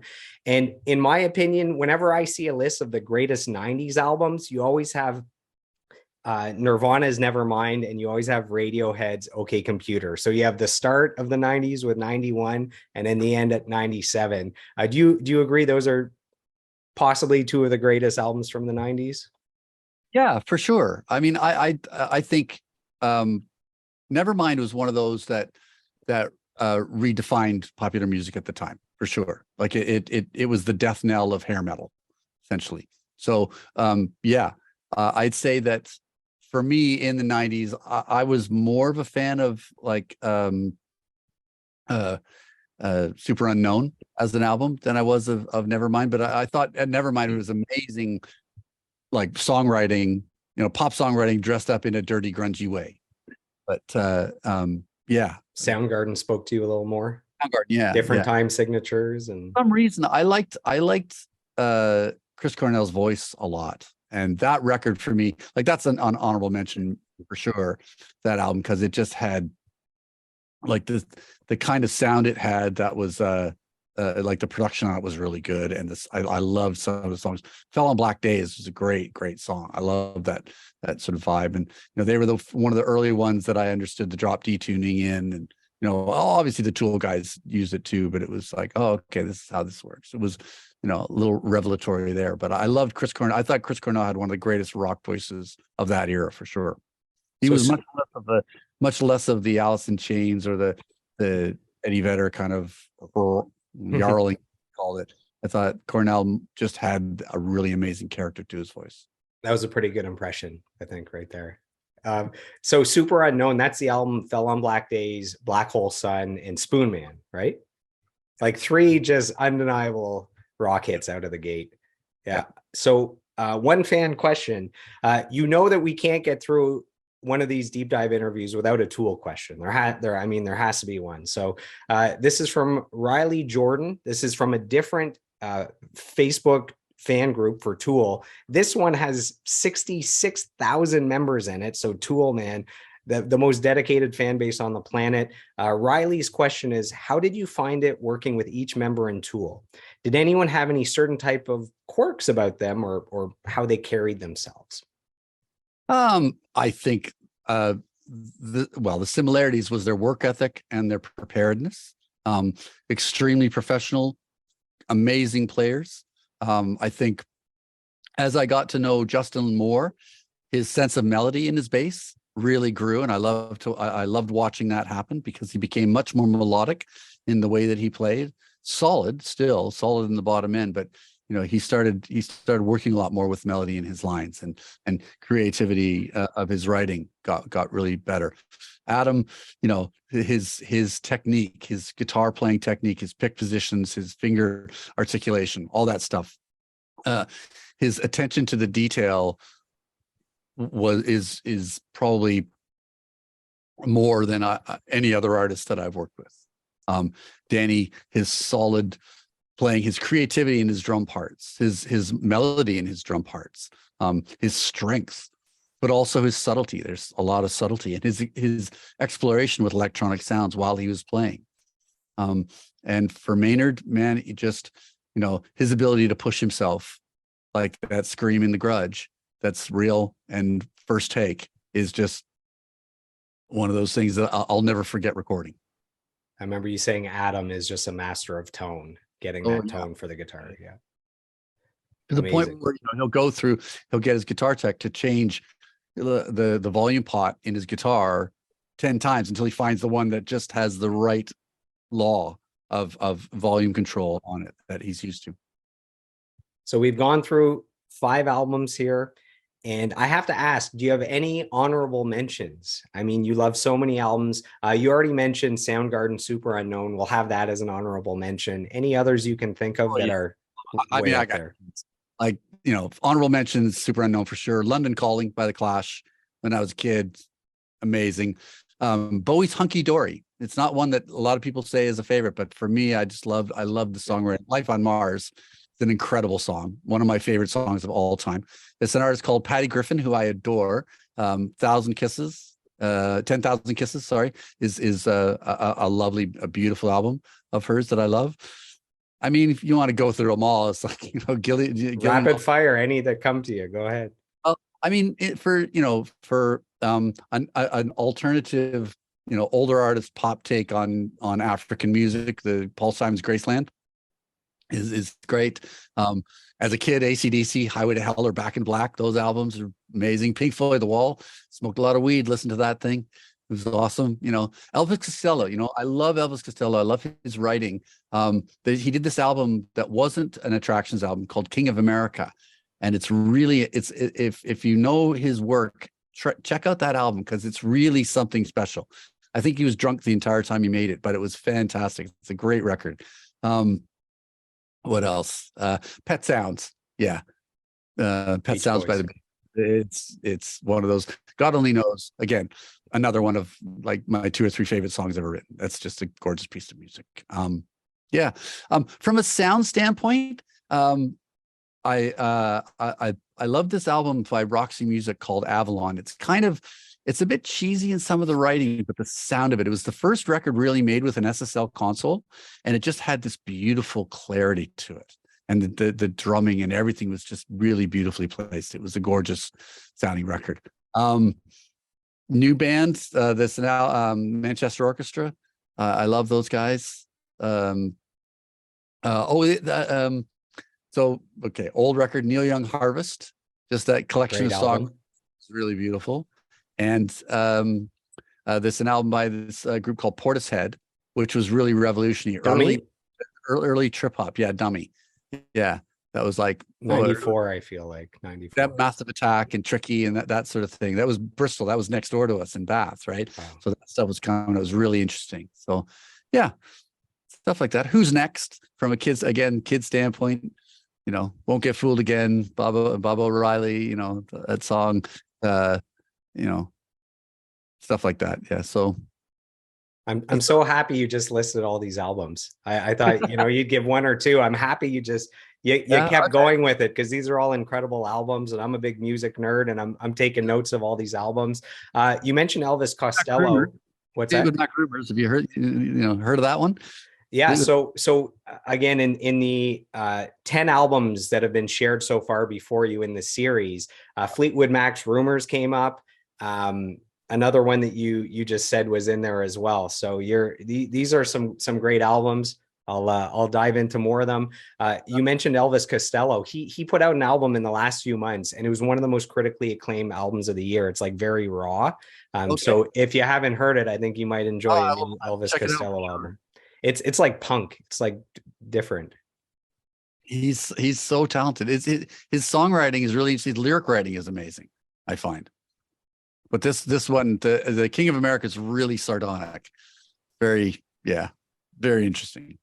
So 2 final questions. Is there any album that you love that our listeners would be surprised to know that you love it? So maybe it's like a guilty pleasure or in a genre you're not known for. Does anything come to mind? I always mention, Justin Bieber's Purpose is a great album. I like some Taylor Swift albums. People see me more as a rock guy, but I don't know what Taylor Swift albums are, but my stepdaughter, when she would get in my car, she would put on, she's a real Swiftie. She puts on Taylor Swift all the time. So of her sort of the early sort of pop country stuff that she wrote, I can sing along to some of those songs, and I will. I can't think of anything that's really a surprise. I mean, I like all kinds of things. I didn't go into the whole classical stuff that I would like, but there's a piece of music, that's a real obvious Albinoni's Adagio, which is a beautiful piece of music that I always love. It's a populist one, but I still love it. I mean, I didn't get into anything miles like Sketches of Spain or Bitches Brew or stuff like that. I love those records too. They're more in the jazz world, but we're Yeah. kind of blue. Yeah, You know, maybe our listeners didn't know that you were into jazz. So that's I can listen as long as the intention is there and that the playing is great. I love it. So I have one final question for you here. So there's something that we do on the podcast where we have a current guest provide a question that we're going to ask the following guest. So without knowing who's coming on, they provide a question. It can be funny or thoughtful or silly, or it could be deep, whatever. So I'll start by providing the question that the last guest gave us to ask you. So what's cool is this comes from Jeremy Taggart, a former drummer for Our Lady Peace. And his question is, who is the person that made you want to become a musician? So in your case, either a musician or eventually made you want to become a producer. Well, from a musician standpoint, it'd have to be my brother. He taught me how to play guitar when I was a kid. So my brother Brian, BA, we called him because my dad's name was also Brian. But yeah, he made me want to learn how to play guitar. I wanted to learn how to play piano when I was a kid, but by listening to Elton John records and stuff like that. But Goodbye Yellow Brick Road, which is another honorable mention too, actually, or maybe Captain Fantastic, the first side, Captain Fantastic. Anyway, and then as a producer, maybe for myself, but my brother inspired me to play guitar, and really between him and my sister Joan, they provided me with my early musical education. Amazing. And it's putting you on the spot, but can you provide a question that I'm going to ask the next guest? Again, you don't know who it is. They could be a musician. They could be an author.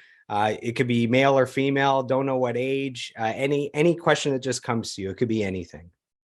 Okay. Well, I'd say, when was the last time you went to an art gallery? And if it's not too long ago, or if there's a follow-up, what's your favorite? Which city or which art gallery is your favorite? City or gallery. Perfect. Is favorite. Okay, just wrote that down. Perfect. So for our listeners that have been with us for the last 2 hours, where can they go to find you online if they want to keep in the loop with what you're working on, to hear new music you're working on, new projects? If they want to reach out and say, hey, I love the interview, or hey, I'm a musician, I would love to work with you in the future, possibly, where do they go? A website or social media? I've got social media, probably. I have a website, davidbottrill.com. But I have an Instagram, the David Bottrill Official, and I have a Facebook official page. I have a personal page. I don't really use it that much, but I have a business page that if people want to follow there. It's just David Bottrill. Perfect. And final question. Is there anything that you would like to say to your fans that have been with you from the start of your production career, or fans of all the amazing bands you've worked with that have supported your work over the years? Anything you'd like to say to them? I just say thanks so much for supporting the music that we've made, and I'm honored to have been able to do it for you. There you go. Some great final words. So David, thank you so much for spending the last 2 hours with me. As a fellow music nerd, it was awesome to dive into your favorite albums. As you know, I'm a big fan of yours and a big fan of the work that you've done with other artists. So thank you so much for your time. I really appreciate it. Thanks so much for having me. It's been a pleasure. You're very welcome. To our listeners, to the David Bottrill fans, thanks for tuning in, and we'll see you on the next episode. If you've enjoyed today's episode of the podcast, please take a moment to subscribe, like, comment, and share. What I want to know is, who would you like me to sit down with next for a 2-hour deep dive interview? You can let me know by reaching out to me on social media. You can find me on Facebook, Instagram, YouTube, and TikTok at Joel Martin Mastery. Joel is Joel. And you can find me on Twitter and Snapchat at Joel Mastery. So I am done. I am complete. I approve this message, and I'll see you on the next episode.